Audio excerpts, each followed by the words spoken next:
আমার ভারপ্রাপ্ত চেয়ারম্যান বারবার বলছেন বিদেশ থেকে যে আপনারা ধৈর্য রাখবেন, সংযম রাখবেন। আমাদের বিরুদ্ধে 11-এর যে ষড়যন্ত্র, বিএনপিকে ক্ষমতায় আসতে দেওয়া হবে না, সেই ষড়যন্ত্র এখনো কিন্তু অব্যাহত আছে। ষড়যন্ত্র এখনো বিএনপিকে যাতে ক্ষমতায় আসতে দেওয়া না যায়, সমস্ত আয়োজন কিন্তু এখনো আছে।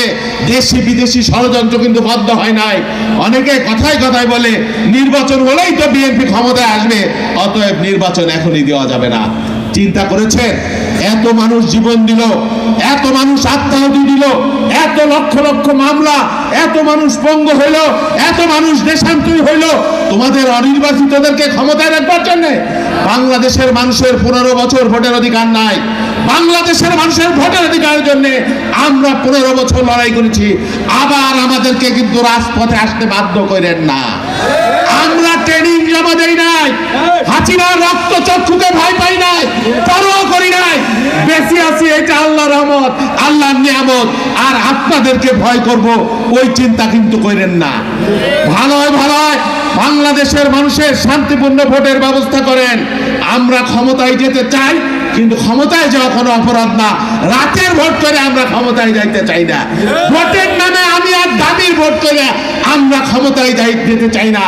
আমরা বাংলাদেশের মেহনতি মানুষ, যদি আমাদের ভোট দেয় আমরা ক্ষমতায় যাব, আর যদি না দেয় সেটাও আমরা মেনে নেব। বক্তব্য পরিষ্কার।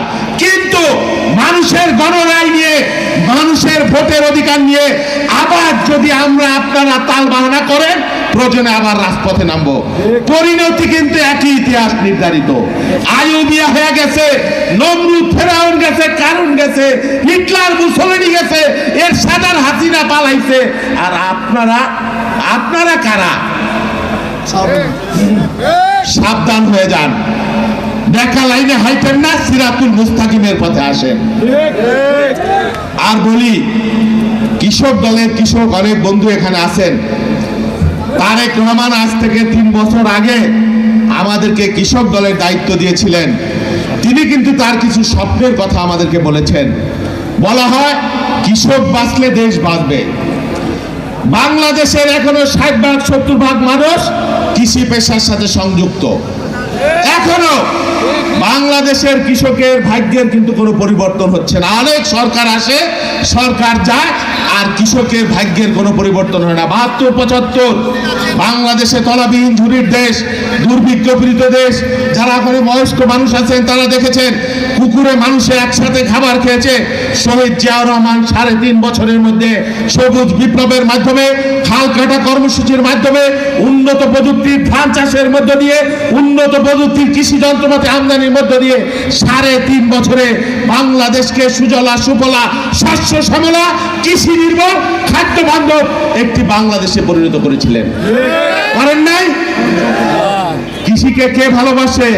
কৃষককে কে ভালোবাসে? জিয়াউর রহমান। তিনি কৃষকদের নিয়ে স্বপ্ন দেখতেন। গ্রামে গ্রামে হেঁটেছেন, এক বুড়ির বাড়িতে গিয়েছেন, 1 গ্লাস পানি দাও। হাঁটতে হাঁটতে চলতে চলতে উত্তরবঙ্গে সেই বুড়ি তাকে শুধু পানি এনে দিল। বললো যে শুধু 1 গ্লাস পানি দিলেন, আর কিছু দিতে পারলেন না? বলে আমার ঘরে তো আর কিছু নাই কে বাবা। বলে আপনি যদি একটা গরু পালতেন, আমাকে একটু দুধ দিতে পারতেন। আপনার এই উঠোনে খালি জায়গা, আপনি যদি একটা পেঁপে গাছ লাগাইতেন, আমাকে একটা পেঁপে দিতে পারতেন। সেই জন্য আমি আবার আপনার বাড়িতে আসবো, আপনি এই উঠোনে পেঁপে গাছ লাগাবেন, আপনি একটা গরু কিনবেন, সেই ব্যবস্থা আমরা করে দিব। তিনি গ্রামে গ্রামে ঘুরে সত্যি সত্যি আবার তিনি ওই বুড়ির বাড়িতে গিয়েছেন এবং তিনি পেঁপে খেয়েছেন, গরুর দুধ খেয়েছেন। এই ছিল জিয়াউর রহমান। বেগম খালেদা জিয়া প্রথম 91 সালে যখন ক্ষমতায় আসলেন, 25 বিঘা জমির, এক কথার মধ্যে 25 বিঘা জমির খাজনা মওকুফ করেছিলেন কিনা বলেন? 5,000 টাকার কৃষি ঋণ, তখন কিন্তু 5,000 টাকার অনেক দাম, এখন 50,000 টাকার কম না। 5,000 টাকার কৃষি ঋণ মওকুফ করে দিলেন। বেগম খালেদা জিয়া কৃষকদের জন্য কৃষি ব্যাংক প্রবর্তন করলেন, কৃষি ঋণের ব্যবস্থা করলেন। আর আমার নেতা তারেক রহমান আর আওয়ামী লীগ 25,000 টাকার জন্য কোমরে দড়ি বেঁধে কৃষককে জেলখানায় নিয়েছে, সেই খবরও আমরা দেখেছি। এই আওয়ামী লীগের আমলে কৃষি জমির শেষ না পেয়ে মানুষ আত্মহত্যা করেছে, সেটাও আমরা দেখেছি। তাদের বাড়িতে বাড়িতে আমরা গিয়েছি। বাংলাদেশের কৃষক, তাদের কোনো জোট নাই, তাদের কোনো সিন্ডিকেট নাই।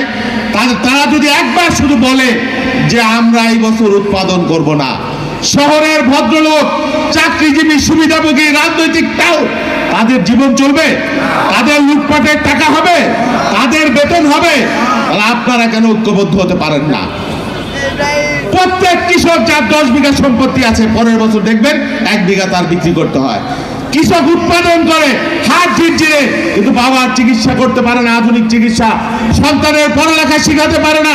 কৃষক দরিদ্র থেকে দরিদ্র হয়, আর চোরেরা, লুটেরা ধনী থেকে ধনী হয়, লুটপাট করে বাংলাদেশের টাকা বিদেশে পাচার করে। হাজার হাজার কোটি টাকা পাচার করেছে। বাংলাদেশের এখন অর্থনীতি 60% অর্থনীতি কৃষির উপর নির্ভরশীল।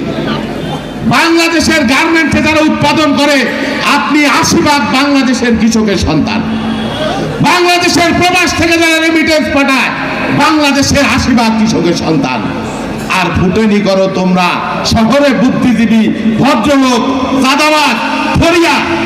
বাংলাদেশের কৃষক ধান ও পাট উৎপাদন করে 2000 টাকা পাট বেচতে পারে না, অথচ তারা যদি এই পাট সংরক্ষণ করতে পারত, সরকারের পক্ষ থেকে তাদেরকে যদি সহজ শর্তে ঋণ দেওয়া হতো, তাহলে তারাও কিন্তু এই পাটের দাম 4000 মূল্য পেতে পারে না?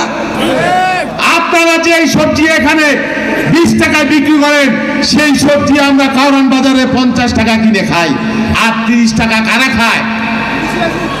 এই চাঁদাবাজ, ফরিয়া, দালাল, শাসক শ্রেণীর টাউট, এদের হাত থেকে বাংলাদেশের কিছু উদ্ধার করতে হবে। সেই জন্য তারেক রহমান ঘোষণা করেছেন, বাংলাদেশের প্রত্যেকটি ইউনিয়নে আমরা যদি ক্ষমতায় যাই, আমরা ক্রয় কেন্দ্র নির্মাণ করব। তারেক রহমান ঘোষণা করেছেন, বাংলাদেশের কৃষকদের জন্য আমরা শস্য বীমার ব্যবস্থা করব।